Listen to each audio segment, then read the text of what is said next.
Hey, my name is Jordy and I'm a procrastinator. Let's be real, we've all been there. One moment you're in the zone, like peak flow state, totally focused on your next goal and at the task at hand, and then boom, you're hit by some random thought that completely derails your momentum, taking you off course and distracting you from what you're really doing.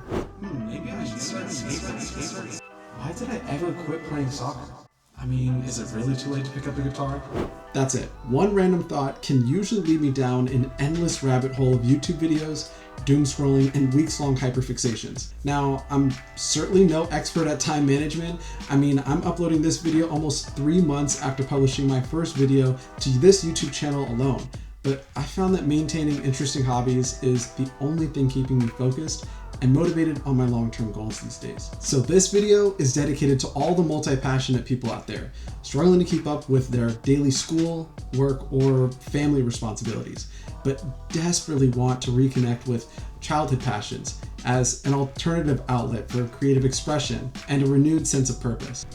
Introducing the hobby. You see, my last video was about starting over at 27 years old and making 2026 the best year of my life. And I set some pretty big goals that I plan to share more about on this channel. One of which was to recommit to maintaining a new hobby that is completely unrelated to my career, so that I could fill my free time with something more interesting and constructive than doom scrolling on social media. Popular psychology and sociology research shows that rest and boredom are critical parts of maintaining an active and focused mind. Allowing for uninterrupted periods of daydreaming and disengagement and even unrestricted thinking can unlock new pathways in our brains that help draw connections across different disciplines and even across temporal timelines, past, present, and future. Have you ever wondered why your best ideas hit you while you're taking a shower, or out walking the dog, or in the spare moments just before falling asleep? It's no wonder that our minds are so easily capable of planning out the rest of our day and remembering the title of that one song you forgot yesterday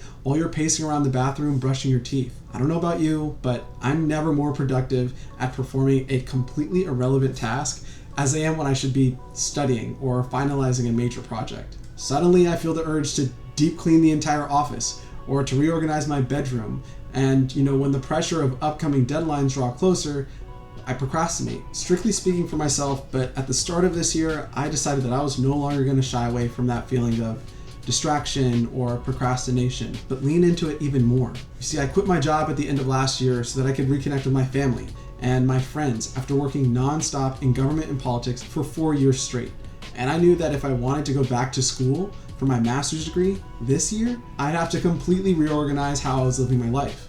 When you constantly operate in a hyperactive, high-stressed, and fast-paced environment, you tend to lose sight of where you are. Whatever goals you initially had over time become irrelevant, as today's daily news cycle constantly pushes you in different directions, like the levers and trapdoors in a pinball machine. When things felt crazy, I found clarity in going on daily walks with my camera and romanticizing every sunset, every bird, every raindrop on the pretty leaves that I saw. Simple stuff. Even the occasional date night or weekend conference after parties with my friend group, it was just an excuse to pull out the camera, snap a few shots, and know that I get to revisit those moments, and I genuinely look forward to editing them later that night. You see, photography has kind of been a slow burn hobby for me. What once seemed like an expensive art form when I was in high school or in college is now more accessible than ever for people like me. And it's helped me be more present and intentional with the little time that I spend away from work.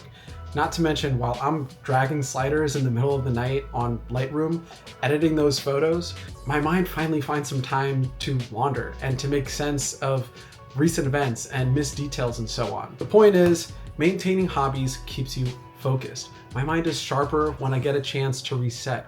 Putting one project down and picking up another purely for the sake of pleasure rather than financial necessity has given me space to breathe and readjust my aperture or view new things from a different perspective, so to speak. Plus, when you really start to develop a strong connection with your hobbies, you notice similar problems reappearing in new ways and how to adapt or solve them with a different approach. I read an article recently highlighting the similarities between Donald Glover and Leonardo da Vinci. Stick with me here, I promise it makes sense. Basically, it explores how multi-passionate and multidisciplinary people can develop true mastery at their craft by deeply immersing themselves in different hobbies, essentially, especially ones that appear unrelated at the surface, like painting and engineering, or music production and stand-up comedy.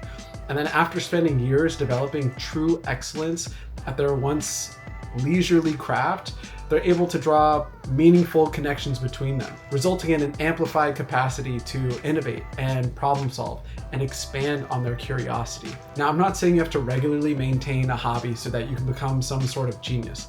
No, quite the opposite. At the very least, I'm just saying that if you already struggle with some sort of short attention span, procrastination, or burnout like I do, then stop beating yourself up about not filling every waking moment with productive work-related tasks. Not only does psychological research show that you'll get diminishing returns by working nonstop, it's also well documented that it creates a vicious cycle, making it harder for you to think outside of the box and operate efficiently long term. Plus, it just kind of makes you boring to be around. Having hobbies makes you more interesting. It's that simple. My little tip to you is to follow the rule of 4. It'll be your best insurance policy for hedging against future burnout, while you're also boosting your ability to concentrate on the task at hand. So what is the rule of 4? I'll leave links in the description to all the articles and resources that I've had in my rotation to help inform me on this topic, but I'll close out by sharing this. The Hobbies Rule of 4 suggests that you should maintain one hobby to stay creative, one hobby to keep you in shape, one hobby to build knowledge and mental fitness, and one hobby that has the potential to make you money, like a side hustle. Even though I'm not a huge fan of running, lifting weights, or even reading, to be completely honest, there's no coincidence that some of the smartest, most successful, and productive people today seem to make time for all of these hobbies. And they continue to excel in their fields, so why not you? For me, photography has helped to avoid unnecessary distractions, like mindless social media consumption, and helped me prioritize my leisure time in more unique ways. It has even developed into a new income stream recently, as I've been shooting special events, professional portraits, and even still life photography for some small businesses here in my area. For you, it could be something completely different. Sit and reflect on what areas you want to expand on more in your life. Maybe you've been feeling isolated and you crave a new social experience. Sports and community activities like volunteering at your local rec center are great for that. Have you been wanting to develop a new skill? Something that's more mentally stimulating? Maybe try learning a new language or taking on chess. I mean, both of which can be done for little to no cost at your local library. But if you're like me and you're reaching that point in your life where you want to reconnect with the whimsical and creative parts of your childhood, then by all means, pick up a camera or build a raised bed, take up art classes, or start upcycling some clothes and furniture around the house. Whatever it is, just commit to prioritizing it in your new weekly schedule. The hardest part is getting started. The second hardest part is remaining consistent. All of my photos were terrible when I first picked up a camera, and it took a while before I really felt comfortable carrying my camera around with me everywhere.